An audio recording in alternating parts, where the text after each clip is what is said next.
Hi everybody, it's Erica here, joining you in beautiful High Park, Toronto. I don't know if you can give you a little tour.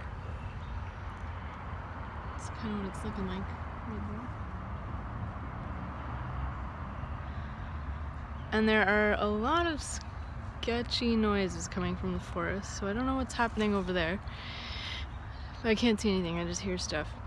I wanted to do another little video blog because these are turning out to be a lot better for me than writing sometimes. Check out my hair. I just used Monate for the first time and it's looking pretty shiny, pretty healthy. I have thinning of my hair around there because of PCOS, because of testosterone that comes from that. And that comes from congenital adrenal hyperplasia. So it's a condition I was born with.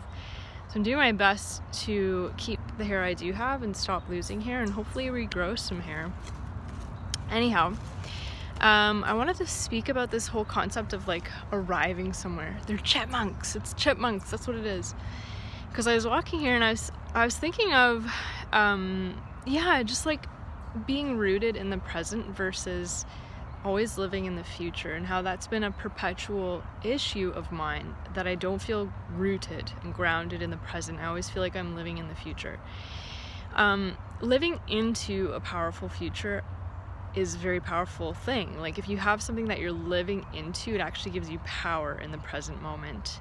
I truly believe in that. So for instance, when I went through what would be an 11-year journey through med school, I was living into the notion of my life after med school. So back then it looked like being a doctor, but let's just call it being a health expert.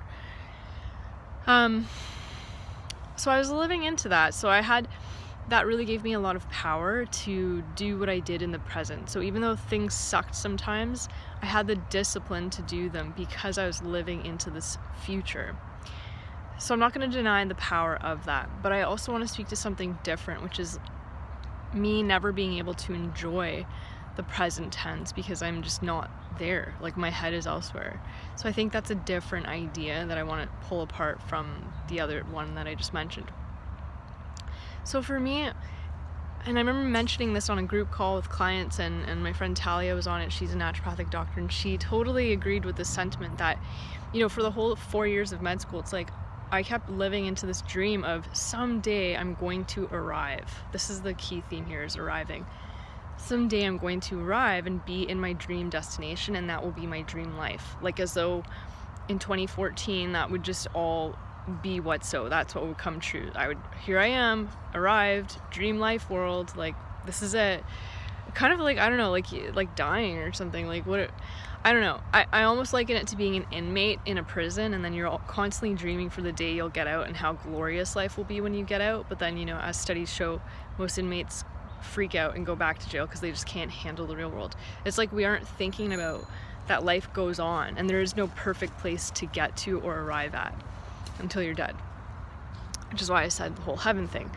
But it's like I pictured myself, I don't know, being this doctor, sitting on my front porch in a rocking chair like an old person or something.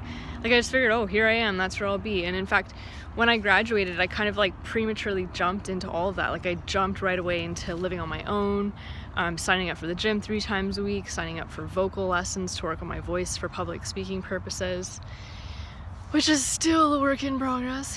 And I was doing all this stuff because I was like, well, this is it. Here I am. I've arrived. So I should be doing all the things that I've dreamt of doing for the past 10, 11 years. Like, shouldn't I put them all into play right now? Because this is what I've been waiting for. And now I'm finally here. And there was this like really deep dissatisfaction with having arrived. Like, I hadn't set any other goals. I hadn't set anything else to do. It's like I just got on the scene and there I was. So there was that piece, plus, so that was dissatisfying. Plus the whole thing of like, I didn't yet have the money to really support all the things I truly wanted. Like I wanted a brand new wardrobe. I wanted to live on my own. I wanted to be super self-sufficient. I wanted to be going on vacations. All the stuff that I imagined for 10, 11 years of school, of post-secondary school, I was cramming in like an entire existence of maybe 20 or 30 years and just envisioning that would all happen right away. So that was very flawed thinking on my part. But it was kind of like I had to live into that dream while I was in the system because it was so hard, and that was the only thing that carried me through to be successful. So there's just so much movement here energetically. Like, there's so many people coming and going, and then the chipmunks are really tripping me out. So anyhow, a couple things I've learned. Since I graduated from med school 3 years ago, I've learned that I always need perpetual goals to live into. And this might be true for you if you're going through something major like this. There's not like a graduation date and then you're done. There's like, no, what's next? What's the next goal? What's the next feasible thing? I guess for me, I found practice building was easy, and my practice was fully built within 1 year. You know, I was making over 100K a year. I had 514 patients like within a year and a half. I had a packed clinic schedule. I was booked 6 weeks out. That all came very easy to me through a combination of the place I chose to work at being very abundant, and my own marketing mindset and all the work that I did prior to graduation and right after opening practice. So it's like that, I don't know, that never entered my realm as like, oh, let's spend years with these cool goals around practice building. Which I think I've replaced that with my online business, which drives me so much more and is so much more exciting, and is very challenging sometimes for me in a way that practice never occurred. So lesson number 1 is, you know, when I finished such a big, arduous 11-year journey, I needed to set new goals, and I wasn't thinking of that. Lesson number 2 that I'm learning is kind of like, I don't know, because I'm wrestling with this notion of abundance and how if I have a desire, then the universe planted that in my heart. I know that, and it's going to plant the finances that I need to make it happen. But I think I'm kind of like acting a little too quick and acting outside of intuitive guidance at times with that.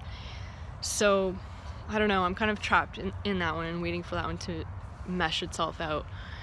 But I might be jumping the gun on fulfilling some things a bit too early, and then I almost feel like I didn't earn them, like I didn't work for them and I don't deserve them. And that could also just be a limiting belief that's playing out, because as women, we're, you know, queens at thinking we don't deserve things. So I've got to sort of untangle and unpack that one too. But I do think, given my current financial situation, that I need to sort of slow down and be present and invest really smartly in the items that I choose to purchase right now, and continue to build my online business, which in all honesty, it's only a year old. So there's still work to be done to create a steady lead flow and steady financial abundance, but I do feel it coming down the pipeline. So there's that, and then there's still this sort of ongoing, how do I be rooted in this actual present right here, right now, and enjoy it? So for me, it's like even right now, I have this constant feeling of sort of upness in my chest and anxiety. It's funny, I don't have that when money is coming in constantly. So like in the summer and the spring, we had good systems in place, but I totally threw that system out the window because I didn't like it. But when that was in place, I did feel able to sort of relax. So it might be that I need to learn to trust the universe a bit more, that the abundance I need is already here. It's on its way to me as we speak. On top of that though, being in nature is really critical, which is why I came to High Park today. So being here in nature, I think is key. I was just looking at a study that being in nature for 90 minutes stops rumination of the brain. So it stops you from sort of getting stuck in these ruminating patterns in your prefrontal cortex that don't serve you, because when you ruminate about emotional issues, you can't actually solve them. If it's a logical problem, yeah, but not if it's an emotional issue. And I have all kinds of emotional issues all the time that I'm working through. So rumination doesn't help. So here I am in nature to be more present and enjoy it and be distracted by chipmunks. So why don't you guys leave some memos for me and let me know what you're doing to be more rooted in the present, and sort of unpack that. And to let me know, what did you do after med school? Because I know a lot of my colleagues read this. What did you do after you became a doctor, and how did you sort of shift focus or shift gears? And if you're not a doctor, then what did you do after grad school or undergrad or anything like that?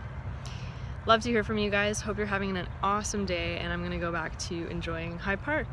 Bye for now.